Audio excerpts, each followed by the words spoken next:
welcome back to Collective Shift. I'm joined by Illuvium co-founder Warwick to talk all things Illuvium. Thanks for joining me today. How are you going? Yeah, thanks for having me. I'm feeling good. How about yourself? Yeah, very good. I know our community had tons of questions.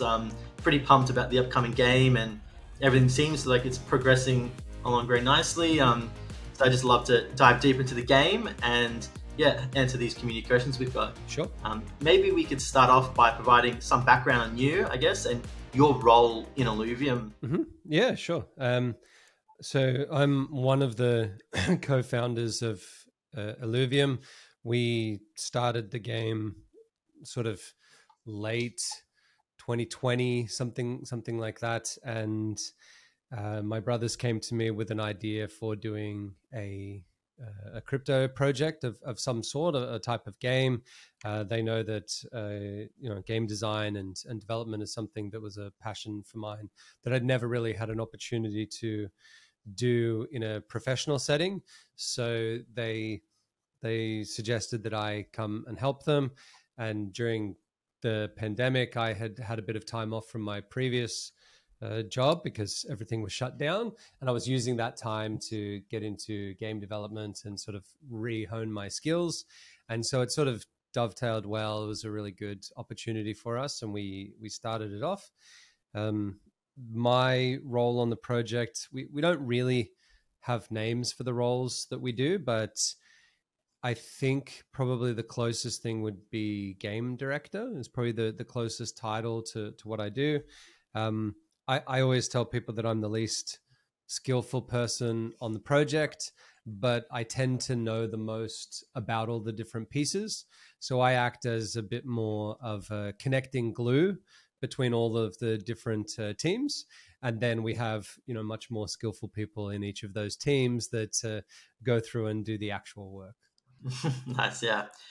So maybe you're in a good position then to go over, I guess, how things are progressing along at the moment. I know there's been a few developments coming up with sales of the Illuvatars and also, I guess, a status on game deployment at the moment, I guess. So I know things have been pushed back a little bit, but I'd love to hear more about that. At the moment, we've really got 4 projects going on outside of the, I guess you would call them ancillary projects. There's things like staking that we're always upgrading in the background, our website. There's, a governance dashboard. There's content creator portals and things like that. But I would call them all like the peripheral projects.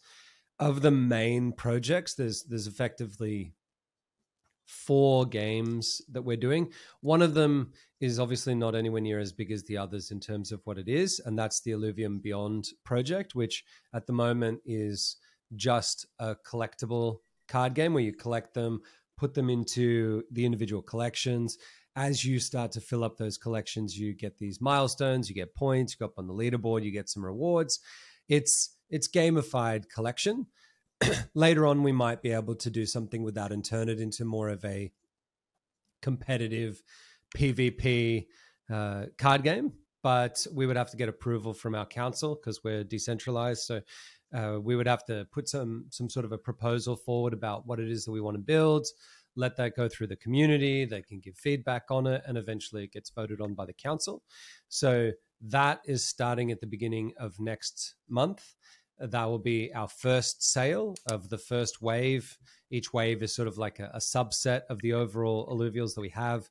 There's 156 alluvials, I believe. And in this first one, there'll be just 25 plus an extra 25 of what we call the tier 0 alluvials that will be available in every wave.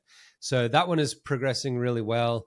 It's going to be right up until the last moment where we're adding and improving features, but that will be an extra, I guess, sort of feather in our cap. And then we also have 3 games that are in a private, either alpha or beta stage. Those 3 games are a city builder called Illuvium Zero, which is meant to be similar to that sort of Clash of Clans or Simpsons Tapped Out style, where you're just building things out. It doesn't really have the fighting aspects yet, but that is definitely part of the plans into the future. Then we've got Illuvium Overworld, which is our third-person really graphically rich adventure game where you go around the world collecting all of these creatures. And then we have a auto battler, which we call Illuvium Arena, which is really our proof of concept to take the things from the other game and use them in a standalone title. So it has less to do with the lore and less to do with the overall project. But the really cool thing about Illuvium is that as we build up more and more games, this sort of spine of assets that we have called alluvials, they'll have different use cases. You'll be able to go into one game and you'll have a deck of them and play an auto battler. Then you'll be able to go into a different game, possibly play like a first-person shooter, or then you might go into a dungeon crawling style game, etc., etc. Once there's a few games in the ecosystem, people will start to really see the advantage of having like one spine of asset that goes throughout all of them, because it means that they will be scarce across all games. Because, you know, maybe I like the auto battler and you like playing a kart style racing game, but we both need a Atlas or a Ramfire. So when we go onto the marketplace to try and bid for one, we're trying to outbid each other for that one that we both really want. The more games there are, the more buy pressure there is, and the more demand there is for the different items. So we think that that will be an interesting sort of way for the ecosystem to evolve. Instead of it being one game that does everything, little modular components, each individual game has its own little niche, and then people will be able to, you know, figure out what inside of our ecosystem they want to do, and it'll just grow over time. Cool. So I'm getting the feeling that, I know, looking at all the testing that's going on, they integrate in one another, and especially I think the lands, maybe that's something we get into, and how I guess they all feed into each other, Yep. Especially with like the in-game economy, when we're looking at how all of this is powered. Yep. Can you provide some more maybe context on the land aspect and how that's integrated with some of the other games? Sure. So land is an NFT that is required to play Illuvium 0. That's the industrial city builder game. And I would like to think of that as, I guess you would call it staking the game. So anyone who knows DeFi protocols, normally you would stake tokens, and then there's, you know, some benefit or utility for doing that. In our protocol, people can stake tokens, but then there's this other thing which a portion of the revenues goes to, which is the people who own land. And the way that it works is you buy this NFT, which gives you access to a particular plot of land inside of our game. You build up a bunch of structures on that land that help each other out, you know, power things, and you do research, et cetera, and eventually you get to the point where you can extract out of the ground what we call fuel. And fuel is sort of like the in-game token that we use for all actions that the player will take that cost, you know, money, you know. So if you were to travel, forge something, finish a shard, or, you know, later on, it could be that there's, you know, a racing game and then you have to unlock a particular map or something. Whatever it happens to be, you'll have to pay in fuel. So the way that our economy will sort of be balanced and designed is that there's this pool of resources. It's like a multi-token pool that has some of those tokens in it, and then also ETH. And if you're in the Illuvium 0 side, you'll be extracting out that the tokens out of the ground, and you'll be selling them onto the pool, which means that you can take out ETH. If you're one of the people playing the other games, you're the other side of that equation. And if you want to do anything in the game, you need to buy fuel. When you buy fuel, you'll buy it with ETH, and that will keep that pool balanced. So if it happens to be that there is a glut of people selling tokens and not many people are actually buying those tokens and playing the game, it will dip the price of those tokens, and it'll make all of the actions that you can do in game seem a lot more appealing because they'll be at a lower cost. If there's a huge spike in demand and we go from, say, 10,000 people playing the game to 100,000 people playing the game, you could see that price start to increase. And that will mean that the price of things in the game will go up and up and up with that demand. So we have a way to sort of balance those things together. Now, obviously, over time, we expect that there'll be like a gradual increase in the number of people playing, plus there'll be extra games. So the demand is going to keep on increasing. So we obviously have to increase the amount of production that's available on the Illuvium Zero side. So maybe for the first year, the maximum amount of fuel that you can take out of the game is, say, X. Maybe a year later, it's maybe 2X, right? So we'll try to delicately balance them so that there's a rough equilibrium. But on a day-to-day basis, it will totally depend on both the people playing Illuvium Zero and the people playing all of the other games. And that's something I'm excited to see. Yeah, it's really interesting. That was one of the main takeaways I've had when being in the space and looking at people selling virtual lands. I'm not sure if you feel similar way, but you're sort of selling land without much real utility for its sort of future promises. So that was something that I feel like in Illuvium is an interesting concept because it does seem like it's really critical to powering the in-game economy. It is. So I also know there's other things like shards, or like there's actually other minerals or like other things on the land that is required to do other activities. Are there any other? So there may be at some point, but the general idea is that there are 2 games that provide the player with stuff, right? One is Illuvium Zero, and the thing that you get out of that game is the tokens, right? These fuels, right? That is the end state of that game as it is at the moment, is to extract out. Like we say, it's sort of staking the game. If you want to get a sword, if you want to capture an alluvial, etc., that's where you need to go into the overworld and travel to a particular region. You'll get other items. So you might get ores, you might get gemstones, you might get alluvials, etc. There's a few other little things that are going in the next beta that we're producing that I can't talk about now, but people will be able to see that there's some other things out of that game that they can get. And the general idea is that anything to do with like a game item should come from overworld, and anything that is fuel should come from Zero, right? That's sort of like the split that we have in there. There's no hard and fast rules of this that say that there's nothing else that could be available on Illuvium Zero. But personally, I think that there's some things that we can do probably in the next year or two with Illuvium Zero to really crank up the utility of that. Some of those ideas, I've been told that I'm a madman for even contemplating, but I think that in the long run, there is a way to get closer to what I would see as the Exodia state of Illuvium, where everything is perfect and everything is running perfectly smoothly. And I think that there's some tweaks to Illuvium Zero that would be needed to get to that state.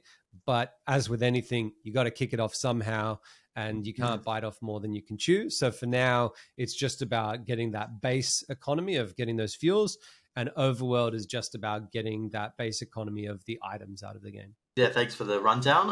I guess we're talking about that initial beta stage with, I guess, the 3 games that are in, I think, private beta you mentioned. Do you have sort of, an update on how that's tracking along? Is there sort of a release state for each that are scheduled? Will one come before the other? Or, no. There's no current external release date. We obviously have an internal date that we are tracking towards. The thing that I guess we hope that the community understands with what we're doing is no one has done this before, right? I mean, people have made a third-person game similar to what we're doing. People have made auto battlers. People have made city builders. People have done staking. There's a lot of elements that we're doing that people have done before, but doing it all in one ecosystem, even finding details on how to connect people's accounts where some people don't have anything to do with crypto and they want to use a username and password. And then there's other people that don't want to have a username and password and only want to use a wallet to connect. being able to merge even something as simple as that is quite difficult because it's just not been done before. And we now need to set it up in a way that it accommodates both, right? Even if you look at other NFT games, usually most of them, they'll just have an account and then there's a wallet connected to it. We have to have this sort of like flexible relationship because some people in our system only want to do DeFi related systems, right? They might want to just trade on the marketplace and never play the game. They might want to do a whole bunch of things that sit outside of our games that we allow people to do. So the general idea is that while we have an internal date that we're trying to push towards, and we're definitely trying to release all of these games this year, we don't have anything that's public apart from, I guess, the fourth game, which is Illuvium Beyond, that card collecting game, where we're planning on launching that early next month. And the point is that those three games are very much connected to each other, both in terms of the lore, in terms of the economy. They don't really work without each other. I mean, we could technically release the Auto Battler later than the others, but we can't release it earlier. And the other two have to be released simultaneously because, you know, they're connected to each other. So really we have to wait till all of them are ready. And it's not that bad because we have very flexible core contributors on our team. So if one of the games happens to be at a ready state before one of the others, we can start to shift resources over to those other games and sort of speed them along to get them up to speed. But roughly, they're all tracking at about the same finish dates. They all are going very well for the last probably 3 months. I think that we go through waves where there's definitely periods where after doing something really huge, the team needs to just have a little bit of a breather. You can't be going at 11 the whole time. At the moment, I'm probably at that state where I've been going at 11 for quite a while, and I need a little bit of downtime just to sort of recharge the batteries. But there's a lot of people that took some time off over the Christmas break or the Chinese New Year break, and they're now back and outputting more than ever. If you look into our Discord and look through the leaks, you'll see that what used to take a while to do, which are like various mechanics and stuff like that, now people are starting to see mechanics come, thick and fast, right? And the reason for that is because a lot of the baseline systems are complete. Not everything. There are some very important elements of the game that we have not finished, and they still require some research and development and a lot of effort to get them done. But outside of them, I feel like we could probably go live very soon with something like the Auto Battler, Illuvium Arena, and it would be in a pretty good state. We'll probably wait a little bit and make sure that it's a bit more polished, but it would be, acceptable based on most people's sense of, what is considered to be an open beta. That's the other thing to remember, is that when we go live, it's still an open beta, which means that we absolutely plan on adding lots of extra things. People see at the moment, we've got these really beautiful NFTs that we're going to have for all of the alluvials in the game. There's a very good chance that some of them will be a little bit more placeholder than others. And so you'll be looking through your deck and you'll see, for example, an Atlas and say, oh my God, that is unbelievable art quality.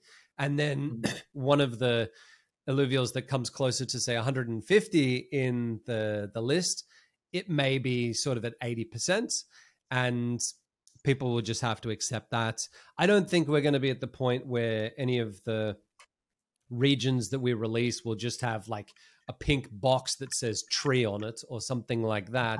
But there will definitely be a sense of polish that needs to be done post our open beta release.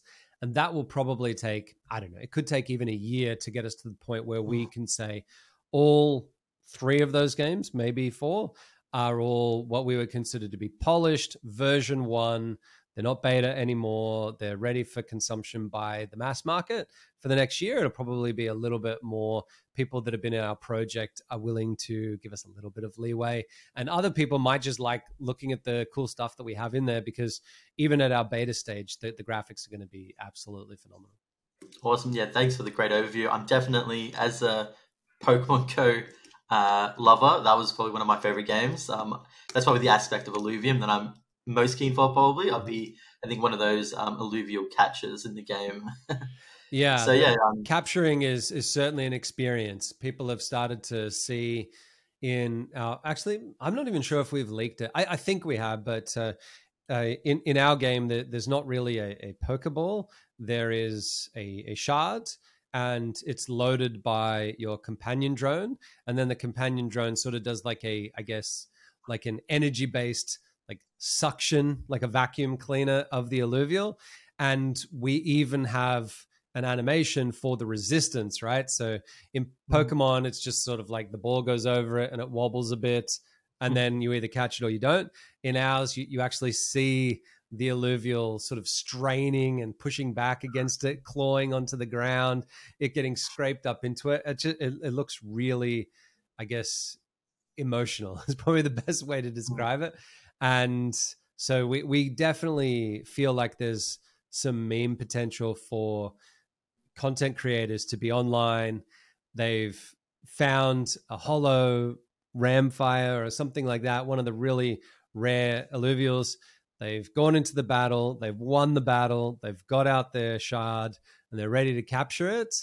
And that moment of like, please God, can I please get it? I think that's going to be, super hype. Awesome. Maybe we could just touch on, I guess, the tokens in terms of the ILV, I guess, governance token. And I know there's still I think the ILV2, or that was used for staking, maybe. There's two tokens. There's ILV, which is the governance token. That's how people vote. If you want to have some sort of a controlling stake in Illuvium, you have to buy ILV and then stake it. That is the main purpose of that token. When you stake, it gives you access to the revenue streams and the yield farming that our system provides. So it does have multi-uses, but it's very specifically not meant to be used in the game. That was a very conscious decision from the beginning, that we wanted to use some really simple analogs for people to understand that when I go into the game, I use this, and when I'm out of the game, I use this other one. Otherwise, it can get a little bit weird. Like, I want to vote, so I've got this ILV token, but then I also have to use this ILV token to buy things. That would be a really weird situation to be in. And I don't like the idea of someone sort of having to do that trade-off when there's no real reason for it. In a game, it's great to make people make, difficult decisions, but when you're dealing with staking, you just want it to be very simple. You want a safe protocol that people can see has very long-term potential, so that they can go, you know what, maybe 90% of the crypto market is, super volatile, but Illuvium shouldn't be. It's a game. People play games in downturned economies. So we want there to be that sense of stability in it, because we think that will be the key to, getting the volume up there. But if you want to do something in the game, there is this aspect called SILV. Technically, it's SILV2 because of a very bad mistake I made a long time ago. But SILV2 is a substitute token to be used in the game. And for example, people can use it next month buying the Illuvatars. And technically, they have to buy discs, which contain Illuvatars and accessories. But when you yield farm in our protocol, you can actually claim more ILV tokens. Or you can say, nope, I don't want to claim those tokens. I'm going to forego them. And instead, I'm going to claim SILV2. That is available for your use immediately. And you can then go and load it up into your IMX wallets, and you'll be able to buy as many discs as your heart desires. And so for a lot of people, they look at that and think of it as like an extra utility of it, because instead of just being able to claim something that has a 12-month lock, you get access to it straight away. And when you buy, we value it equivalently to ILV. So those are those two tokens. It might sound like there's a little bit of complexity there, but once people get into our system, it's actually dead easy. It's just, do I want to claim and just use it like yields, or do I want to claim so that I can buy stuff? That's basically what it comes down to. Awesome. And I guess, so there's also the res distribution with the land as well. How much is the difference from like the land to the ILV token in terms of like distribution of those revenues to? So it's roughly 95% to token holders and 5% to landholders. And that's something that the council at any stage could change, right? That's a very easily configurable variable. The general idea is that when someone sells their tokens, the DAO will also sell an equivalent amount of tokens so that they share in those revenues around about 19 for and 1 for the other. So yeah, it's the sort of system where we think that in the long term, there might be some other things that we could do to really enhance it and make it even more gamified. But for now, this was us dipping our toes into the water into having a game have a fundamental effect on staking and on the fuel prices inside of the game and stuff like that. And we really needed, like, we actually had some other mechanisms that were going to do this, that were going to be a little bit more automated. And then when Kieran came to me with the idea of doing a mini game, and then Johnny, our CTO, said, "Hey, I think that I've got a few ideas for a decent mini game." We went to the community; they all agreed that this mobile city builder would be the best mini game. It's not really mini anymore; it's quite an in-depth game.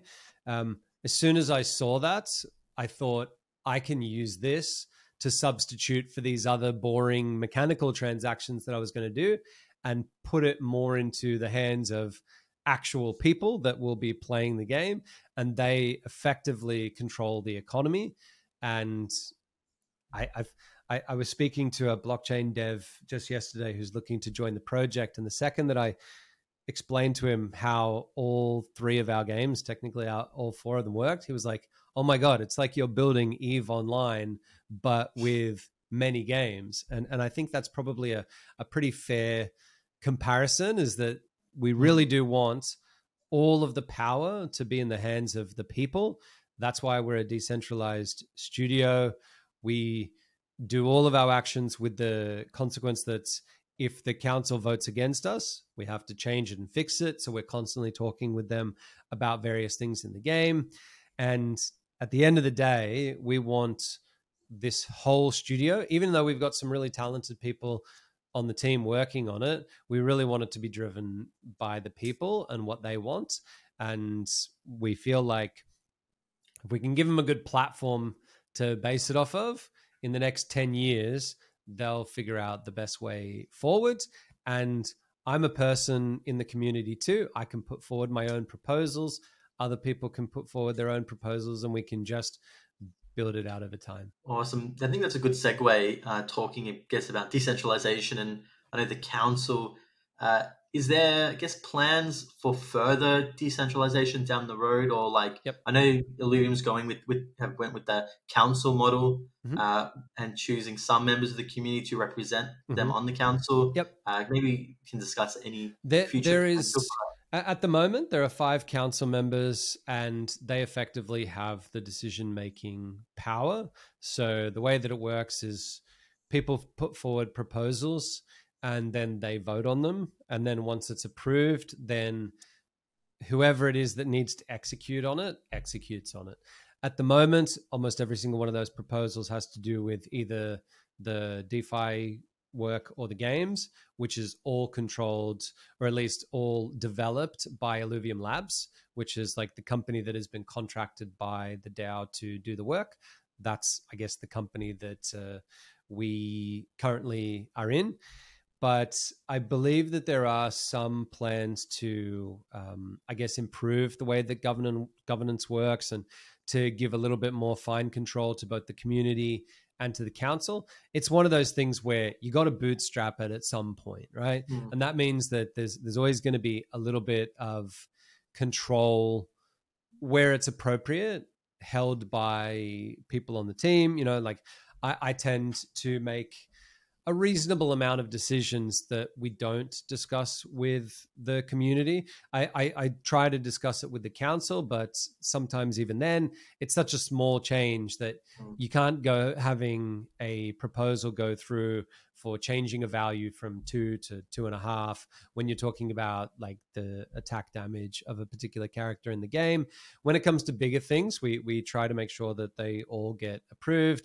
For example, we had this IIP for the Illuvium Beyond game, and then over time we realized that we could enhance it. We got an approval to do these extra features. Part of doing these extra features, sort of, we tacked on these other things which further improved it, but the council and the community needed to sort of process their way through that. And then once they got all the way through that, they sort of put forward a counter proposal, which changed some of the variables that we had in there. And that was a really good, robust discussion. And I didn't get my way, but that's kind of the point, is that I shouldn't be able to just say that I get my way, or Kieran shouldn't be able to say he gets his way, et cetera, et cetera.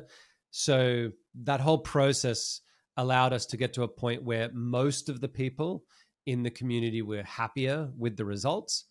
And that's really the end goal. Is it's not about any individual person being happy. It's about, getting as close to a majority as you can be happy with it.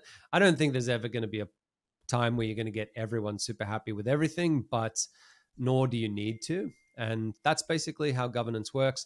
There are some plans that I can't go into yet that are with the council that will further give them and the community control.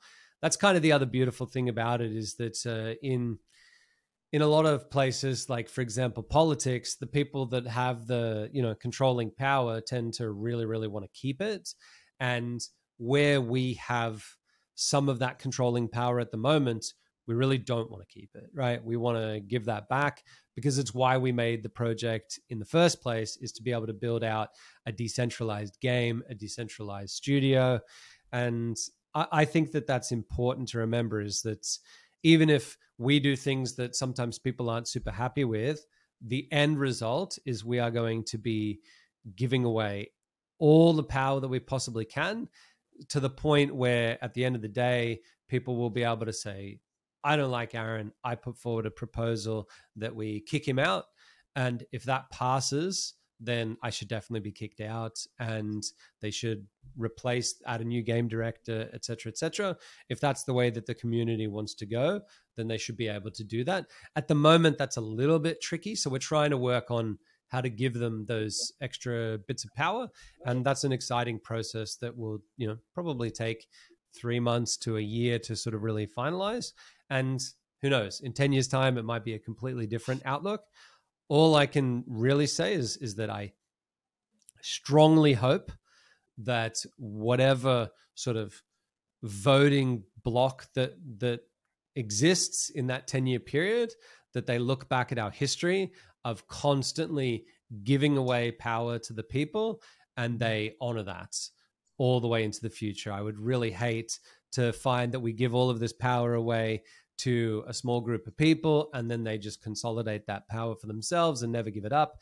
That would be like a failure in my books. But we have to cede some of that control now anyway, and all we can do is just hopefully give as much of a positive influence and be a positive role model, so that they can look at doing that in the future.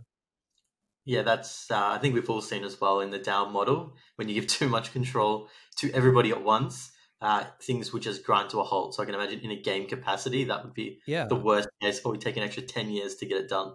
Yeah, it can be. But if we keep getting authority to sort of, build out the games and build it in a bit more of a traditional way, then a lot of that friction is taken away, because it's sort of like, well, we'll go and build, we'll keep you up to date. You'll be able to see the updates. We're fairly open with it.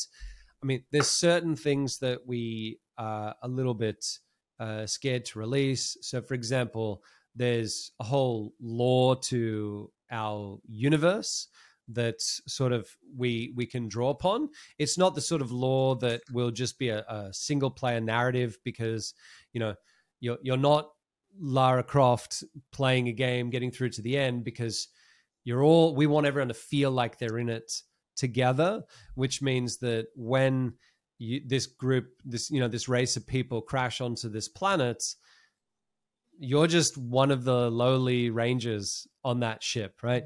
You don't get to be the hero of the story, et cetera, et cetera. So everyone gets to sort of experience the story in their own way. They don't get to, at least at the start, like massively influence it, apart from a couple of things that we've got planned. And so we're a little bit tight on those story elements in terms of, not leaking them out to the public. But we could, right? I mean, if the community said, we demand to know the story up front because we want to make sure that it's good, and then the council say, okay, we agree, that would be great, then we would just put out all of the story. People would obviously lose, I guess, that impact of finding out the story over a period of a year or two that we have planned, but it's not my call to make. So yeah, I think that's interesting to see what's ahead. Maybe we can just jump into some of the community questions we also had for people who were really keen to ask you a few questions. One of them was talking about the EIP that I think redirected some of the runway or some of the sales from these Illuvatars to, I think, a safety pool funds. One of the question was mainly like, what is the updated project runway? Project Runway is not actually my specialty. I don't deal with the finance side of it, so I can't tell you what our exact runway is, but I am a fairly conservative person when it comes to trying to like cover all potential possibilities and things that could happen, et cetera, et cetera. I was the sort of person, saying, but what if there's a crash, et cetera, et cetera. I mean, we could be going through the biggest bull run ever and I'll still be thinking, what if there's a crash? I mean, when Illuvium Arena first beta came out, people said, hey, this game is really great, we love it. And I was like, no, that game sucks, because what I see is this game in the future that will come from that. So I do tend to have a bit more of a negative outlook on things. So I would always prefer more runway rather than less. I'm not a particularly large risk taker.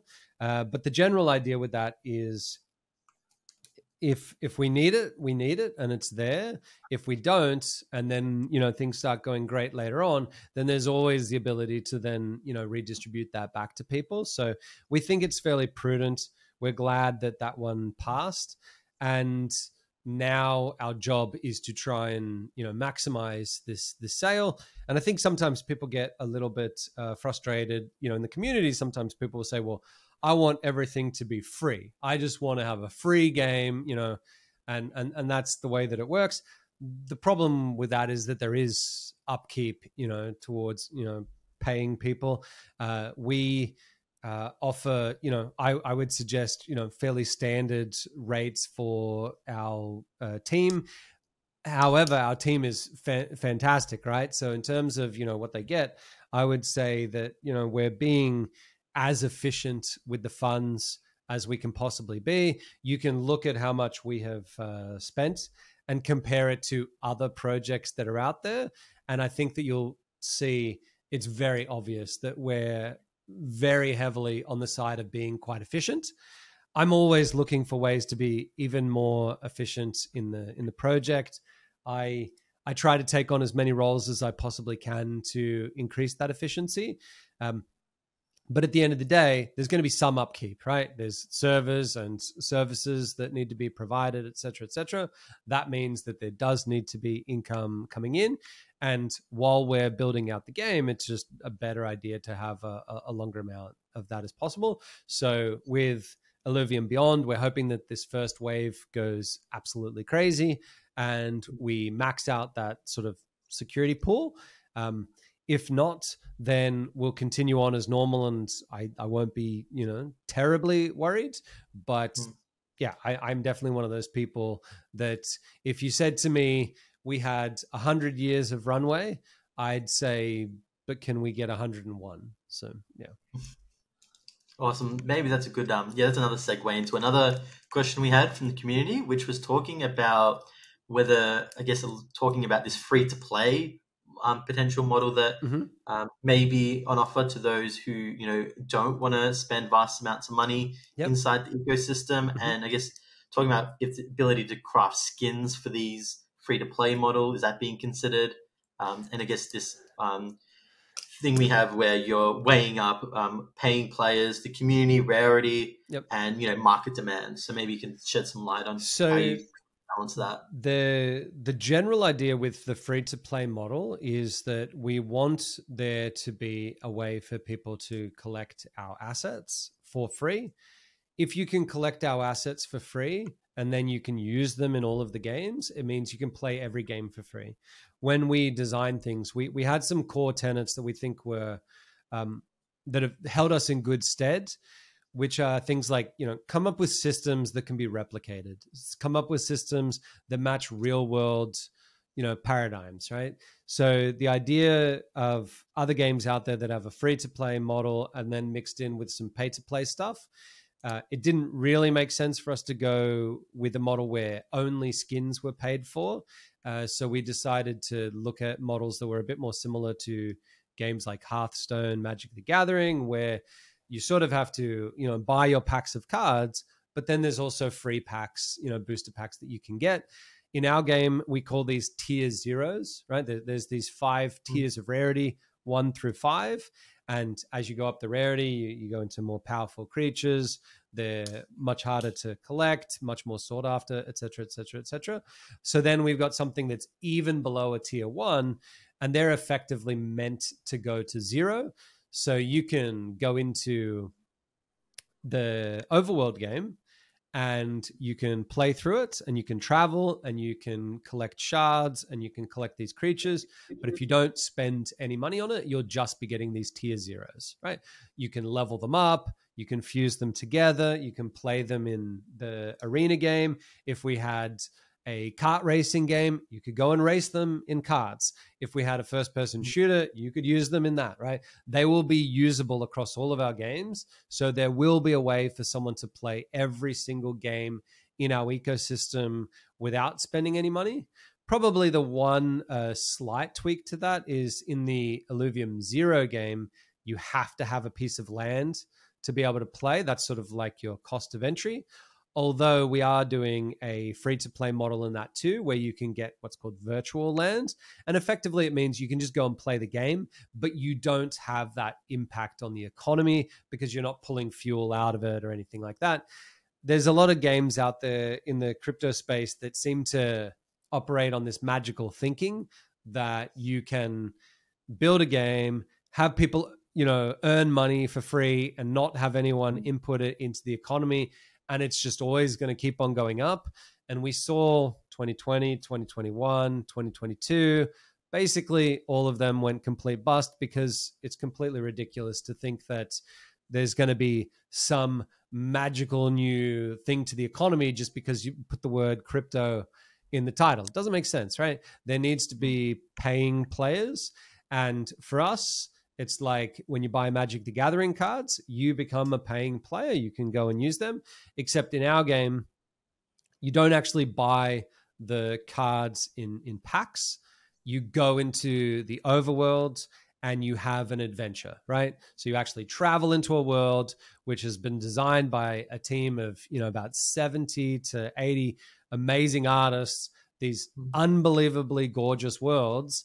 And you basically can go and find your cards lying around, right? So it would be like you go into a shop and you get that packet of cards, but the person behind the counter, instead of handing them over to you, opens the pack and then just goes, boom, throws them into the air, and you've got to run around the store and go and collect them. But instead of it being, a Walmart or a Kmart or something like that, it's actually this beautiful sort of sci fantasy planet where you can do all of these things. So we feel like that's a pretty decent combination where some people will pay because they want to be able to trade these things, and because they can trade them, it makes perfect sense.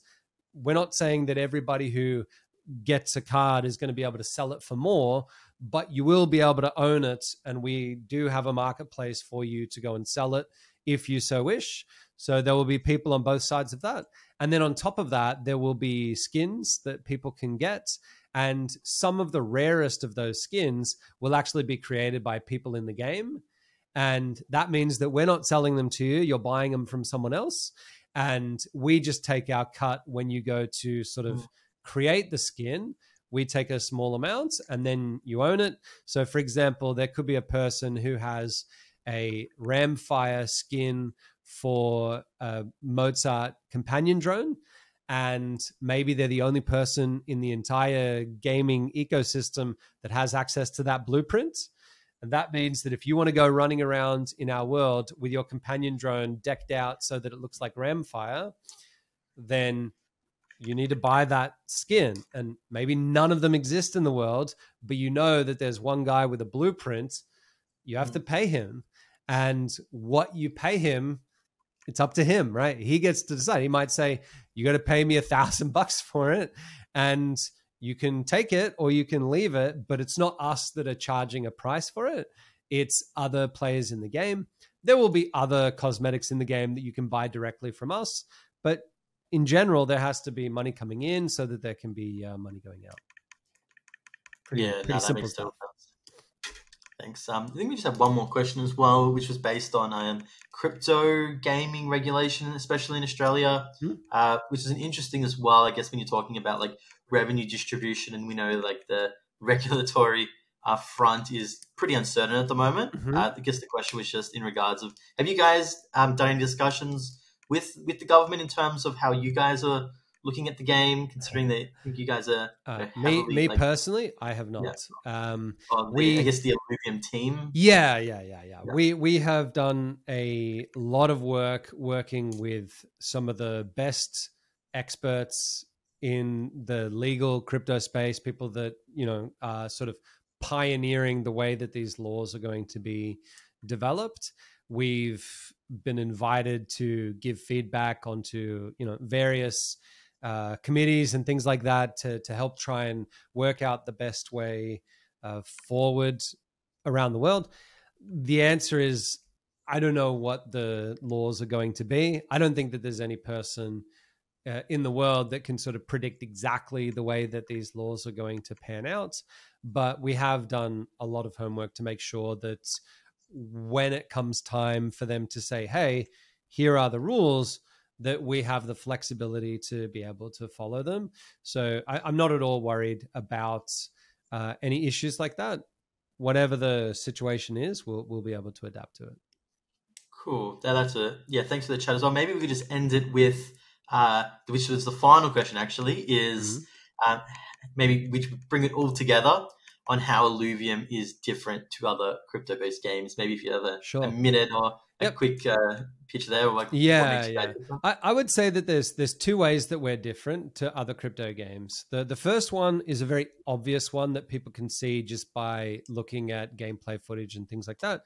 That is the art of our game destroys anything else, right? Now, maybe I don't know all of the games that are in development, et cetera, but we are trying to be as good art as AAA titles. Okay, so we're not trying to beat the best crypto game. We're not trying to beat blockchain miners or whatever. I don't know if that's actually a game. I'm just making it up. We are trying to produce something that people will play that aren't interested in crypto, right? Our job as a game is to get gamers to play it, right? So one of the things that gamers are absolutely passionate about is they want to have graphics that match up to their expectations. And we are, definitely doing that. There's nothing out there like what we have. You can even look at something like a game like Teamfight Tactics by the Riot Games, which is a game that I absolutely love and has beautiful graphics. When you zoom into our characters and watch a battle up close and do slow motion on it, they can't touch us in terms of what that battle will look like. And we are still in a closed beta. Give us another year, and they've built their technology on a game that is, effectively now 15 years old, I think. Ours is, meant to be based on new technology. I mean, who knows? They'll probably come out with an MMO and it'll be unbelievably gorgeous, and they have amazing artists. So I don't think that we'll beat them long term, but we'll definitely be in there with the big boys in terms of the art. And that is an important aspect for a lot of people. Even in our city building game, it is absolutely gorgeous. And I mean, it does have some fairly high requirements for a mobile game. It certainly doesn't run on a potato. The second thing that we bring to the table, which is different to everything else, is the overall gameplay experience. And this is probably the hardest thing for us to develop because no one has done this before.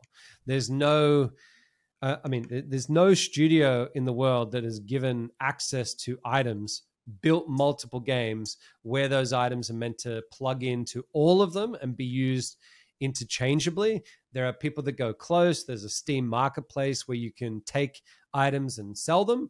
There's that, and that is like super novel. Not many people have that. We have that. There's a lot of crypto marketplaces out there that do those sort of things. We're not Robinson Crusoe. Then there's games like EVE Online where the player base has the ability to affect a lot of things in there. We're doing that just like they did it, and we'll build that over time. And then there's all of these experiences that we're building into it, like building out an IP franchise. And there are studios that do that. There's Riot Games, there's Blizzard, there's a bunch of other people out there that have IPs that span amongst multiple games, but no one brings all of that together. And it's only when all of that comes together that you start to see a new thing emerge out of it. I try to think about it in terms of like, we've seen this explosion in artificial intelligence with these generative, language models. And when they were quite small, they were super dumb. The second that they got big enough that they encompassed a lot of features, all like millions and billions of parameters, all of a sudden you start to see these emergent properties that weren't even built into it, which is now they can translate, they can understand humor, they can, speak to you with different emotions and stuff like that. Our system is designed to be big enough that once all of the pieces go together, a new sort of a meta, I guess, MMO will sort of form out of it, where people will be able to dip in between games, and it'll sort of be like the MMO of our game will be all of them put together. What that looks like, I have some ideas. Our team have some ideas, but no one really knows. And there's just nothing out there like it. So if people want to come on the journey with us and see, in 2-3 years' time when we've got a few games in there, what is the overall experience for the player? Each individual game is not going to be everything, right? A kart racing game will be very simple, right? Our overworld at the moment is reasonably simple. It doesn't have a lot of complexity. Our arena game, maybe that's a little bit overly complex, but we're working on it, right? But we want that to be a simple, straightforward game. If we do a card game, that'll be simple. Trading is very simple in our system. The Illuvium Zero game is super simple, but when you put all of those simple components together, complexity can emerge. Awesome. Yep. Thanks for the chat today and the roundup. Really enjoyed getting into Illuvium.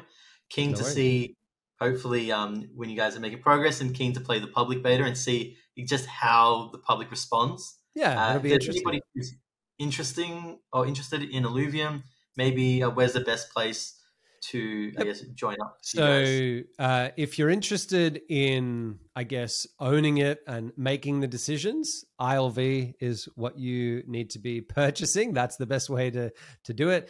If you're interested in controlling the sort of the way that our economy works, you're best off buying land, because that's where you get to have your finger on the pulse of the overall economy. If you just want to be up to date with what's going on, definitely the Illuvium Discord is the best place to go. We try to post at least one leak a week, sometimes 5, 10, 20 leaks, and you get to see the progress. I'm in there pretty much every day. A lot of our team are in there every day. A lot of people don't realize this, but we sort of work using Discord in some capacity as well. So we have a very close connection to the community. So if you ask a question, our team through Discord will be available to answer it pretty much 24/7. We have people all over the world, and that would be the best place to sort of get familiar with, timelines and all of the features that we're producing. Awesome. Well, thanks for the roundup, and hopefully we can chat again soon. Awesome. Thank you. Thanks for having me. Thank you very much. Yeah.